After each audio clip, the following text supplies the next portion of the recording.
जनशुणाणी शिविर में 204 अभियोग भद्रक जिला चांदबाली ब्लॉक रे गत 10/11/2025 तारिख में जिलापाल मिलित जनशुणाणी शिविर अनुष्ठित हो जाएगी। शिविर में मोट 204 अभियोग आसीथिला, सेथिरु 168 व्यक्तिगत 36 सामूहिक थिला।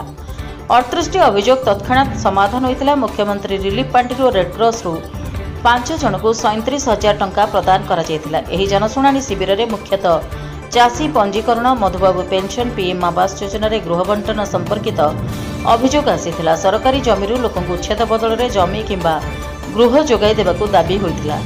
शिविर में जिलापाल दिलीप राउतराय, आरक्षी अधीक्षक मनोज राउत, अतिरिक्त जिलापाल सरोज दत्त, जिला परिषद मुख्य उन्नयन अधिकारी शुभेन्द्र सामल, मुख्य चिकित्सा अधिकारी सुधीरंजन नायक, डीएफओ सौभाग्य साहू, उपजिलापाल Saurabh Chakraborty, deputy collector Gyanranjan Sahu, Chandbali BDO Sanjeev Mahapatra, तहसीलदार भवतोष मल्लिक प्रमुख सामिल हो अभियोग शुणी।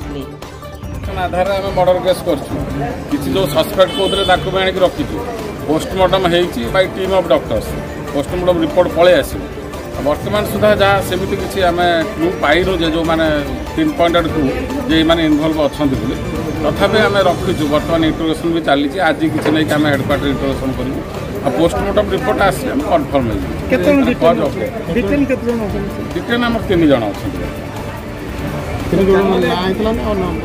नहीं से जहाँ सन्देह करते से आनी रखीचु तापर आम कि सीडीआर आधार आनिक रखीचु किंतु जहाँ माने फाइनल रिपोर्ट आम हम फाइनल ओपिनियन पोस्टमार्टम रिपोर्ट जनशुणाणी कहते खूब शीघ्र एसडीपीओ नियुक्ति हे चांदबाली आज पर्यटन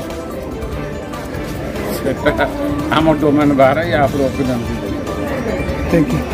चांदबाली निरंजन साहू रिपोर्ट, रिपब्लिक ओडिशा, साधारण लोकों स्वर।